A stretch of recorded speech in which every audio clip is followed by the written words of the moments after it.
Mandidina ny vaovao fitsarana kosa indray totosandroany ny fianianana izay nataon'ireo tompon'andraikitra teo anivon'ny fitsarana miisa 3 teny amin'ny fitsarana tapony teny Anosy no nanaovana ny lanonana isan'ny tazana nanatrika izany ny filohan'ny Repoblika.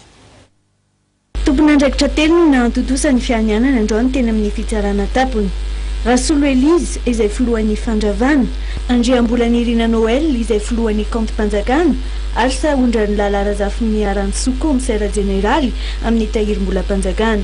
Tonga nanatrika ity fianianana ny filoham-pirenena sy ny androm-panjakana Mahefa. Rafitra efa teo foana io fa lasa sotrobono ilay tompon'andraikitra voalohany tamin'ny toeran'ireo ny premier président de la cassation moa zany ilay fonksiyontsika teo dia ohatran'izay koa ny filohan'ny cour de compte ary commissaire général de commission publique zany manohy ny asa izay fanataony ray voaloha satria ao anatin'ny rafitra ny atao hoe cour suprême ireny filoha ao anankitelo. Ireo filoha vaovao no misarana ny fandehan-draharaha isaky ny sehatra sahaniny.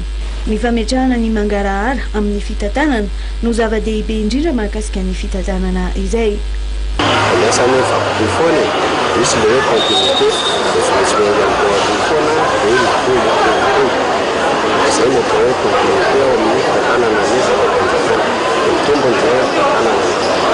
Fametrahana ny lalàna amin'ny tokony ho izy tafapetraka indray izao ireo tompon'andraikitra 3 anivon'ny fitsarana izay nahavita ny fianianana tamin'ity androany ity. Ny andrasam-besiny maro dia ny mba hisiany ny fanovana manoloana ny fitantanana vaovao indrindra enti-miady amin'ny gaboraraka.